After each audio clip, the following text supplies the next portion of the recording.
नमस्ते दोस्तों, equity dreams के यूट्यूब चैनल पर आपका स्वागत है।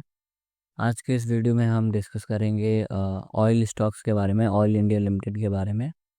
तो इस स्टॉक को हम एनालाइज करेंगे सबसे पहले मंथली टाइम फ्रेम पे, फिर वीकली टाइम फ्रेम पे, फिर डेली टाइम फ्रेम पे, और तीनों तीनों टाइम फ्रेम्स का एनालिसिस करने के बाद, सारे सिनेरियोज को एनालाइज करने के बाद हम डिसाइड करेंगे हमारा एंट्री, एग्जिट और स्टॉप लॉस और टारगेट्स के जो भी प्राइस रहेंगे, जो भी पॉइंट्स रहेंगे, हम वो सारी चीज़ों को डिसाइड करेंगे after analysing all those scenarios and analysing this stock on different time frames.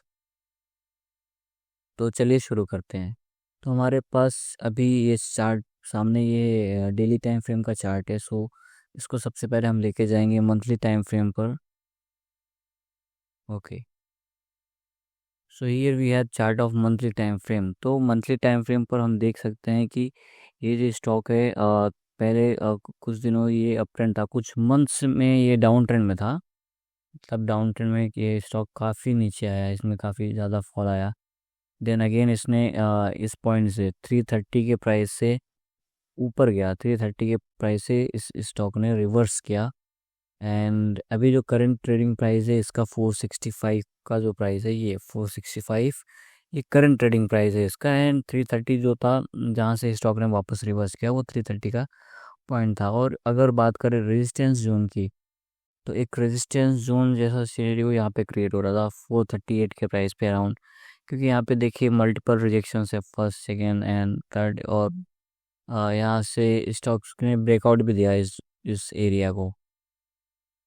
Then अभी ब्रेकआउट के बाद जो ये जो कैंडल बनी है, एक अच्छी कैंडल है, मतलब कैंडल का जो साइज है इट्स आल्सो गुड।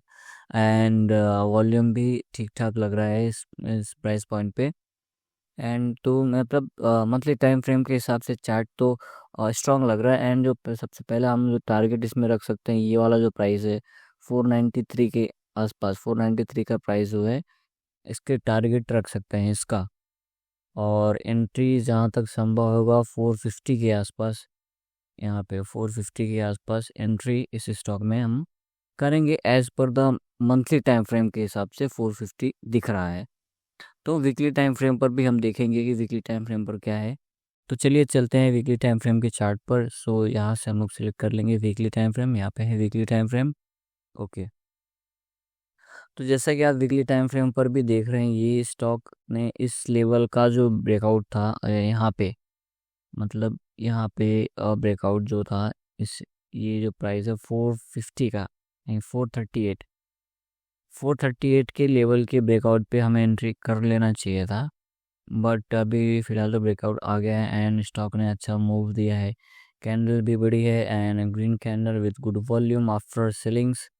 तो ये जो कैंडल बना है, एक अच्छा कैंडल लग रहा है। तो अच्छा कैंडल लग रहा है मतलब ये है कि ये स्टॉक यहाँ तक जा सकता है, 490 के प्राइस तक जा सकता है, क्योंकि प्राइस स्ट्रांग है, बाइंग स्ट्रेंथ यहाँ पे दिख रहा है।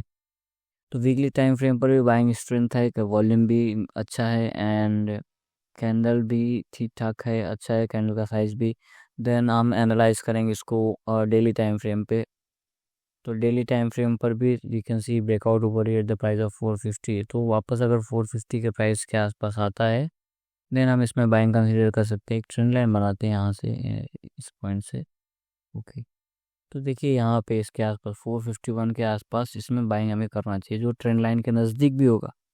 तो मार्केट स्ट्रक्चर के नज़दीक ही हमें बाइंग करना चाहिए, क्योंकि अभी ये फ़िलहाल तो मार्केट स्ट्रक्चर से जो करंट जो प्राइस है 465 का, जो कि ट्रेंड लाइन से काफ़ी दूर है, 450 और 465, मतलब ओवरऑल 15 रुपये का डिफरेंस है। एक और लाइन यहाँ पे ड्रॉ करते हैं, तो यहाँ पे ये देखिए, तो यहाँ से थोड़ा करेक्शन आएगा, मतलब थोड़ा करेक्शन आएगा, क्योंकि ट्रेंड लाइन को फॉलो कर रहा है। तो यहाँ तक तो आना ही चाहिए इस प्राइस को। देन अगेन इट में bounce back from here and it में गो टिल 490 तक ये जाएगा। 490 के बाद ये यहाँ से अगेन रिवर्स कर सकता है। And if it gives breakout of 493 also, then यहाँ पे नेक्स्ट टारगेट हमारा हो सकता है 530 का टारगेट हो सकता है। बट पहला जो हमारा टारगेट होगा वो होगा 493 के आसपास, 490। एंड जो एंट्री प्राइस जो हम रखेंगे, एंट्री अराउंड 450 के आसपास, 450 टू 455 के बीच में हम एंट्री करेंगे इसमें। एंड वहीं बात करें हम स्टॉप लॉस के, तो stop loss we will keep at 440। तो 440 के नीचे अगर ये ब्रेकआउट आता है, ब्रेकडाउन आता है, तो 440 के नीचे हम इसमें स्टॉप लॉस रखेंगे। 440 वीकली टाइम फ्रेम पर थोड़ा देखते हैं। ओके, 424 का प्राइस दिख रहा है वीकली टाइम फ्रेम के हिसाब से। Okay, 420 will be too deep. So नहीं, 440 को ही हम स्टॉप लॉस रखेंगे इसमें, not more risk. Okay, so low of this candle तो थोड़ा और मार्जिन दे देगी। जो ब्रेकआउट कैंडल उसका लो जनरली हम रखते हैं स्टॉप लॉस, बट 2-3 प्राइस का हम मार्जिन दे दे तो 440 के आसपास यहाँ पे हम स्टॉप लॉस 440 को रख देंगे। So that's it for this stock. So देखते हैं अभी आगे इसमें क्या होता है, तो let's see. Okay, thank you so much.